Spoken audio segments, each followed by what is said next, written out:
स्वागत है दोस्तों स्टडी फॉर यूपीएससी में। हम लोग मॉडर्न इंडिया पढ़ रहे थे और उसका पार्ट नंबर 7 है। ठीक है, हम लोग क्षेत्रीय राज्यों का उदय पे थे। ठीक है, और आज उससे आगे हम लोग यूरोपीय कंपनी का प्रतिस्पर्धा भी पढ़ेंगे। देखिए, क्षेत्रीय राज्यों के उदय में एक राज्य बच गया था जिसका नाम था मैसूर। चूंकि हमको 18वीं शताब्दी का पढ़ना है तो ध्यान दीजिएगा, 18वीं सदी में मैसूर पर अडयार वंश का शासन था। एक्चुअली में हुआ क्या था कि 1565 ईस्वी के आसपास, ठीक है ना, एक ताली कोटा या फिर कहे तो बन्नी हट्टी या फिर राक्षस तंगड़ी बोलते हैं उसको, ये गांव है। गांव विजयनगर साम्राज्य में एक गांव हुआ करता था जहां पर युद्ध हुआ था। उसके वजह से आपको विजयनगर साम्राज्य जो है आपको उसका पतन हो गया और इसी विजयनगर साम्राज्य का उत्तराधिकारी राज्य जो है वो मैसूर है। ठीक है, यहाँ पे अडयार वंश का जो चिक्का कृष्ण राय थे वो शासन किया करते थे। लेकिन ये ना ज़्यादातर नृत्य संगीत में बहुत ज़्यादा रत रहते थे, बहुत ज़्यादा मगन रहते थे। तो इसका जो मंत्री था जिसका नाम है देवराज और नंदराज, उसके हाथों में वास्तविक सत्ता आ गई थी। ठीक है, बाद में आपको हैदर अली इसके सेना में शामिल होते हैं और फिर हैदर अली का जो वंशज है जिसका नाम है टीपू सुल्तान, उसका पुत्र, वो भी आपको इसको आगे बढ़ाता है। इस दोनों को ना हैदर अली जो है वह देवराज और नंदराज को सत्ता से हटा के अपने हाथ में शासन ले आता है। ठीक है, देखिए हमारा जो लेक्चर प्लान था वो आपको लेक्चर नंबर 2 में बता दिया गया था कि कैसे हम लोग पढ़ेंगे। तो हम लोगों ने खासकर क्षेत्रीय राज्यों का उदय और यूरोपीय कंपनी का आगमन को कंप्लीटली पढ़ लिया। अब हम लोग यूरोपीय कंपनी की प्रतिस्पर्धा और फिर अंग्रेजों का क्षेत्रीय राज्यों के साथ प्रतिस्पर्धा को पढ़ेंगे। ठीक है, तो अब हम पढ़ने जा रहे हैं यूरोपीय कंपनी के बीच में जो प्रतिस्पर्धा हुआ था। देखिए, अगर हम यूरोपीय कंपनी की प्रतिस्पर्धा पढ़े तो पहला हम लोग पढ़ेंगे पुर्तगीज और डच के बारे में। इस दोनों के बीच में जो प्रतिस्पर्धा हुआ तो पहला था आपको 1602 में एक वांटम जगह है वहाँ पर हुआ था। अपने भारत में नहीं है, इंडोनेशिया के आसपास। ठीक है ना, वहाँ पर पुर्तगीज को ये हराया डच। फिर 1641 में डच ने पुर्तगीज से मलक्का छीन लिया, 1658 में श्रीलंका छीन लिया, 1663 ईस्वी में मालाबार भी इससे छीन लिया। ठीक, ये था इसका पुर्तगीज और डच का लड़ाई। अगर हम पुर्तगीज और ब्रिटिश की लड़ाई देखें तो 1611 ईस्वी में आप जानते हैं, हम इससे पहले आपको बता चुके हैं कि ब्रिटिश ने स्वाली नामक जगह पे पुर्तगालियों को पराजित किया था। इसके अलावा 1628 में इसे हारमुज छीन लिया, 1632 में हुगली छीन लिया, 1639 में वसीन छीन लिया, ये सब इसे छीन लिया, यानी कि इस दोनों से हार रहा है पुर्तगीज। अब पुर्तगीज को डच हराया, अब डच को ब्रिटिश हराएगा। 1663 ईस्वी में अम्बायना नामक एक जगह, अम्बायना का युद्ध होता है, वहाँ भी आपको हराया डच को।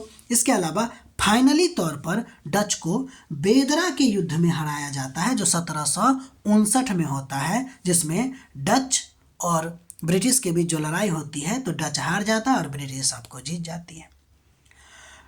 ये सब तो छोटा मोटा लड़ाई था जिसमें आपको बेदरा का युद्ध बहुत इंपॉर्टेंट है। स्वाली नामक जगह पे भी युद्ध हुआ था, ये भी बहुत ज़्यादा इंपॉर्टेंट है।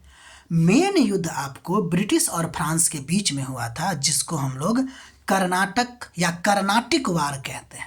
ठीक है,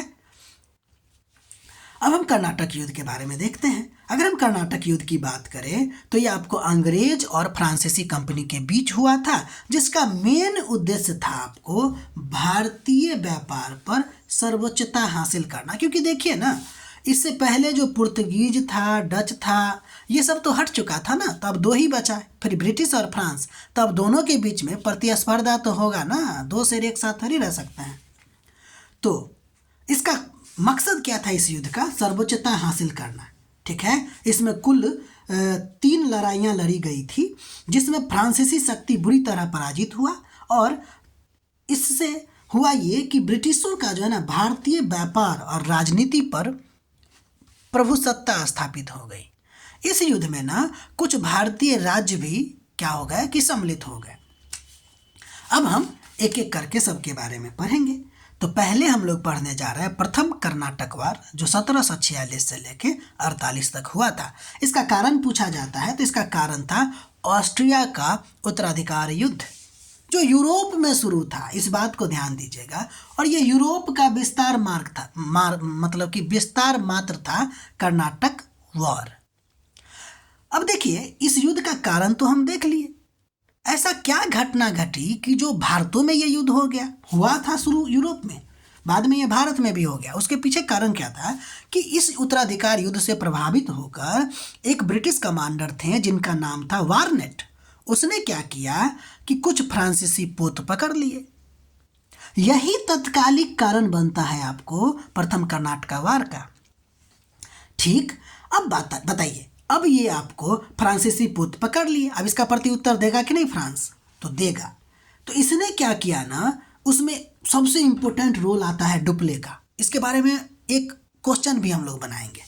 ये जो डुप्ले है, उसने क्या किया ना, मॉरिशस के फ्रांसीसी गवर्नर को बुलाया जिसका नाम था ला बोर्डेनो, ठीक है, और उसके मदद से मद्रास को जीत लिया।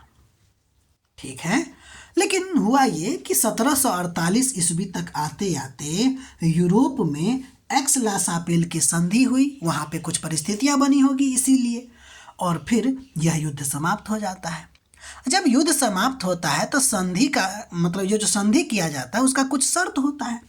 उस शर्त के मुताबिक हुआ ये कि फ्रांस जो है अंग्रेजों से जीता हुआ मद्रास वापस दे दिया, और इसके एवज में अंग्रेज ने फ्रांसीसियों को अमेरिका में एक लूबर नामक एक जगह है, वो इसको लौटा दिया। ठीक, अब हम इस युद्ध का भारतीय इतिहास के संदर्भ में महत्व को देखते हैं। देखिए, पहली बात तो भारतीय राजनीति से इसका कोई सीधा लेना देना तो था नहीं इस युद्ध का। फिर भी यह युद्ध आपको हमारे भारतीय राजनीति और सैन्य व्यवस्था के खोखलापन को दिखाने में एक इम्पोर्टेंस रखता है। ठीक है ना, इस युद्ध से भारतीय राजनीति और सैन्य व्यवस्था के खोखलापन का स्पष्टीकरण होता है। वो कैसे? तो देखिए, होता ये है, आपको पता है ना कि मद्रास जो है आपको वो अंग्रेजों से जीत लिया था। कौन? फ्रांस ने। तो कर्नाटक का एक नवाब था जिसका नाम था आपको अनवरुद्दीन। क्या नाम था? अनवरुद्दीन। वो अनवरुद्दीन से डुप्ले वादा किया था कि भाई जब हम मद्रास जीत जाएंगे ना तो हम आपको सौंप देंगे, लेकिन डुप्ले मुकर गया।